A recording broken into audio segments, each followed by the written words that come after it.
दीप्ति, दीदी आई हैं। अरे भाड़ में जाए तुम्हारी बहन। इतना सब कुछ तो है उनके पास, फिर भी मुंह उठाकर वो यहाँ क्यों आ गई? दीप्ति, एक बार घूम के तो देखो। अरे मैं क्यों देखूं भाई? जाओ जाके अपनी बहन को किसी भी कमरे में बैठा दो। और हाँ, अगर तुम मुझसे चाय नाश्ते की उम्मीद करोगे ना, तो वो तो मैं बनाने से रही। और अगर तुम मुझे खाने के लिए बोलोगे ना, तो या तो मैं सब्जी में नमक ज्यादा डाल दूंगी या फिर मिर्ची भर दूंगी, समझे तुम? दीप्ति, प्लीज चुप हो जाओ। क्यों खाम में इतना बोले जा रही हो? अरे क्यों ना बोलूं भाई, आखिर उन्होंने हमें दिया ही क्या है? सब कुछ दीदी ने ही तो दिया है दीप्ति। दीदी, आप कब आए? आपने मुझे बताया भी नहीं। आप मुझे आने से पहले कॉल ही कर देते। क्यों? अभी जीजा जी ने बोला तो दीदी आई हैं। आई एम सो सॉरी दीदी, वो ना मुझसे गलती हो गई। मुझे ऐसा लगा कि पारस की दीदी आई हैं। आप एक काम करिए ना, आप अंदर बैठिए। पारस, दीदी को रूम में बिठाओ ना, मैं इनके लिए चाय नाश्ते का इंतजाम करती हूँ। दीदी आप जाओ पारस के साथ। कोई जरूरत नहीं है ये सब फॉर्मेलिटी करने की। पहले तो तुम मुझे ये बताओ, तुम्हें जीजा जी की बड़ी बहन से प्रॉब्लम क्या है? दिक्कत? अरे कोई दिक्कत नहीं है। और भला मुझे दिक्कत क्यों होगी इनकी बहन से, है ना पारस?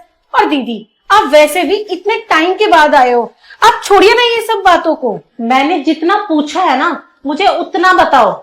क्यों तुम्हें जीजा जी की बहन से इतनी नफरत है? नफरत नहीं है दीदी, बस ऐसे ही। इस घर की बहू हूं मैं, कोई नौकर नहीं। हाँ, तो तुम्हें नौकरानी वाले काम करने को बोलता ही कौन है? नौकरानी वाले काम वो होते हैं जिसके बदले में हम पैसे लेते हैं। ये सब घर के काम तुम्हारी जिम्मेदारी है। चाहे मैं ही क्यों ना हूं, या इनकी बड़ी बहन आए, या फिर इनके मम्मी पापा, तुम्हें सबकी सेवा करनी चाहिए। इससे तुम्हें कोई नौकरानी नहीं समझेगा, बल्कि इससे तुम्हारा मान सम्मान बढ़ेगा। दीदी ऐसा नहीं है, आपको गलत फहमी है। इन लोगों के परिवार के लिए जितना मर्जी कर लो, इन लोगों को कम ही लगता है। जिसे ये सब कम लगता है ना, उसके लिए कठोर बनो। लेकिन जो तुम्हारी छोटी सी चीज के लिए इतना कुछ कर दे, तो उनके लिए तो कम से कम अपना दिल साफ रखो। जैसे जीजा जी की बड़ी बहन। दीदी बस, आपको तो यही लगता है ना कि मैं गलत हूँ। और रही बात इनकी बड़ी बहन की ना, तो उनकी तो बात ही मत करो। आपको पता है वो कितने रईस बन गए। अरे उनके पास इतने नौकर चाकर, गाड़ियां और इतना पैसा है, फिर भी वो हमारी मदद के लिए, हमारे को जरूरत पड़ने पर कभी आगे नहीं आए। और जब जब हमें जरूरत पड़ी ना, तो हमेशा पता है कौन आगे आया है? सिर्फ और सिर्फ आप आगे आए हो। सच बताऊं दीप्ति? अरे छोड़िए ना दीदी, आप चलिए नाश्ता करते हैं।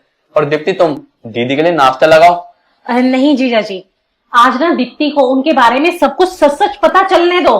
तुम्हें पता है, जिस घर में तुम रह रही हो, उसके पैसे किसने दिए थे?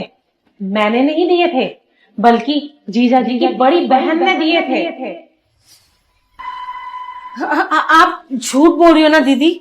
बोलो ना, ये झूठ है ना? मैं सच बोल रही हूँ दीप्ति। और तो और, तुम्हारे घर के बाहर जो गाड़ी खड़ी है ना, उसकी डाउन पेमेंट के पैसे भी ना इनकी बहन ने दिए थे। उन्होंने ना ये सब तुम्हें इसलिए नहीं बताया कि तुम ये सब चीजें एक्सेप्ट नहीं करोगी। बस वो तुम दोनों की ना मदद करना चाहते थे, इसलिए ना उन्होंने ये सब मेरे नाम से किया। तो तू खुद सोच कि वो कितने बड़े दिल के इंसान है। और तू, खैर छोड़, मैं चलती हूँ जिया जी। अब मैं ना इस घर में तभी आऊंगी जब ना आप अपनी बड़ी बहन के साथ इस घर में डिनर प्लान करेंगे, और फिर खाना ना दीप्ति बनाएगी। फिर चाहे खाने में ना नमक ज्यादा हो या मिर्ची तेज हो, उस दिन खाना खाने मैं जरूर आऊंगी। चलती हूँ जिया जी।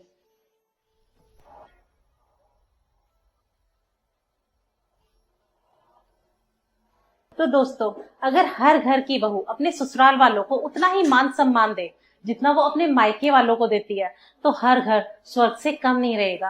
अगर आपको ये वीडियो पसंद आई हो, तो फिर अपने फैमिली और फ्रेंड्स के साथ शेयर करना ना भूलें, और लाइक एंड कमेंट भी जरूर करें।